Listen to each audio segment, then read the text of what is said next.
কি 7 ভাগে কুরবানি দেওয়া যাবে কি? জি না, 7 পরিবার আর 7 ভাগ এক নয়। 7 পরিবারের পক্ষ থেকে একটা গরু কুরবানি করার কোন হাদিস দুনিয়াতে নেই। 7 জনের পক্ষ থেকে আছে। কেন ভাগ করতে যাবেন? বিপদে পড়বেন কেন? একটা গরু, একটা খাসি, একটা উট, 7 জন মালিক, 7 জনের টাকা ওর মধ্যে থাকবে, 7 জন সেই গোস্ত ভাগ করে নিয়ে যাবে। একটা গরুর কি 7টা আত্মা থাকে? কেমনে 7টা আত্মা? যদি একটা গরুর 7টা আত্মা না থাকে, কেমনে 7 জনের পক্ষ থেকে সম্ভব? একটা গরু, একটা খাসি, একটা উট, 7 জন মালিক,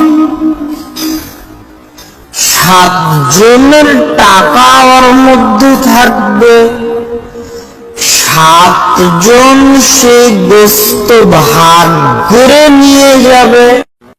একটা গরুর কি 7টা আত্মা থাকে?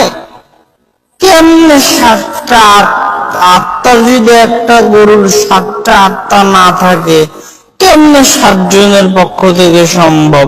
সফরের হাদিসটা এটা সফরের সাথে সম্পৃক্ত না, শুধুই সফরের সাথে সম্পৃক্ত না, এটা আম হাদিস। সব বিদ্বানদের বক্তব্য একই। আমি আজকেও মাসালাটা দেখেছি আর কি। এনিহাউ, কারণ মানে আমি এখানে আসতেছি, মানুষ জিজ্ঞাসা করতেই পারে। অনেক বিদ্বানদের আমি কওল পড়েছি, আজকের কথা বলতেছি আমি। অনেক বিদ্বানদের বক্তব্য আমি পড়েছি যে 7 ভাগে কুরবানি দেওয়া যায় না, এই কথাটা আসলে বলাই উচিত না, এটা বলা যাবে না। আমরা বলেছি আগে যে দেওয়া যায় না, ওটা আমরা ভুল বলেছি। সো কুরবানি চাইলে আপনারা দিতে পারবেন। আগের কোরবানি জায়েজ 1400 বছর আগে থেকে চলে আসছে, কিয়ামত পর্যন্ত চলবে। আর যারা এর বিপরীত ফতোয়া দিয়েছে তারা ভুল করেছে। এরা সাজ বিরল ফতোয়া দিয়েছে। এই ফতোয়ার কোনো গ্রহণযোগ্যতা নেই। কথা বোঝা গেছে? এই ফতোয়া আহলে হাদিস সালাফিদের ফতোয়া নয়। তারা যদি নিজেদের সালাফি বলে আর তারপরে এই ফতোয়া দিয়ে থাকে, ফিকহি মাসলা স্পষ্ট ভুল করেছে, উম্মতের সমস্ত উলামায়ে কেরামদের বিরোধিতা করে তারা সাজ বিরল ফতোয়া দিয়েছে। নবী সাল্লাল্লাহু আলাইহি ওয়াসাল্লাম তার বিবিগণের পক্ষ থেকে ভাগে কোরবানি দিয়েছেন, অথচ তিনি 100টি উট কোরবানি করেছেন, 100 উট কোরবানি করেছেন। আবার তাদের আরেকটি সংশয় যে এটা হাদি ছিল, এটা উযহিয়া ছিল না। আরে হাদি উযহিয়ার হুকুম একই, হাদি উযহিয়ার হুকুম এই সমস্ত ক্ষেত্রে একই। সুতরাং এই পার্থক্য করাও তাদের মন গড়া কথা। জি, আল্লাহ সংশোধন করার তৌফিক দান করেন। প্রশ্ন করেছেন 7 ভাগে কোরবানি দেওয়া কি বিদআত? স্পষ্ট করে বলে উপকৃত হতাম। জাযাকাল্লাহু খাইরান। 7 ভাগে কোরবানি দেওয়া জায়েজ, বিদআত হবে কেন? রাসূলুল্লাহ সাল্লাল্লাহু আলাইহি ওয়াসাল্লাম তিনি 7 ভাগে কোরবানি দিয়েছেন এবং তিনি কোরবানি নির্দেশ দিয়েছেন। এগুলি সহিহ হাদিস দ্বারা প্রমাণিত। অনেকেই বলতে পারেন যে এগুলি কোরবানি সফরে ছিল, এটা ছাড়া আর কোনো দ্বিতীয় কোনো মত নেই। কিন্তু সফর এখানে কোনো ইল্লা, এটাকে বলা ইল্লা মুত্তারে দানা বা ইল্লা, এটা কোনো এমন ইল্লাত না যে ইল্লাটা গ্রহণ করতে হবে, এটা নয়। রাসূলুল্লাহ সাল্লাল্লাহু আলাইহি ওয়াসাল্লাম সফরে অনেক কিছু করেছেন, তাই বলে সেটা কি অন্য সময় বাদ যাবে? এটা কখনো ঠিক নয়। এই জাতীয় ইল্লাত দেওয়া কখনো উচিত নয়, এই কারণ দেখানো উচিত না।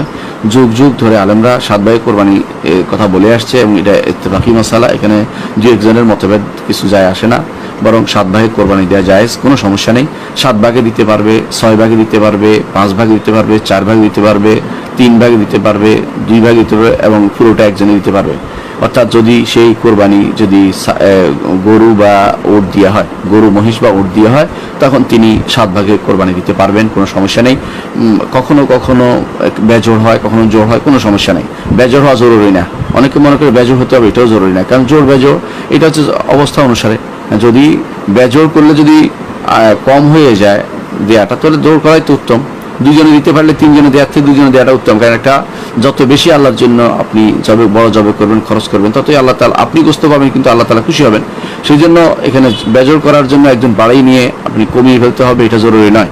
বরং যতটুকু হয় 7 ভাগে কোরবানি দিবেন, এর চেয়ে কমে যতটুকু পারেন কোরবানি দিবেন। যদি গরু মহিষ এবং উট দেওয়া হয়, এখানে কোনো সমস্যা নেই, এখানে কোনো সমস্যা নেই। এটা জোর করে সমস্যা তৈরি করা উচিত নয়। আমাদের আলেমরা যুগ যুগ ধরে এটাকে জায়েজই বলেছেন, কেউ এটাকে বিদআত বলেননি। সুতরাং এটা যেন আমরা না বলি, বরং স্বাভাবিকভাবে নেই।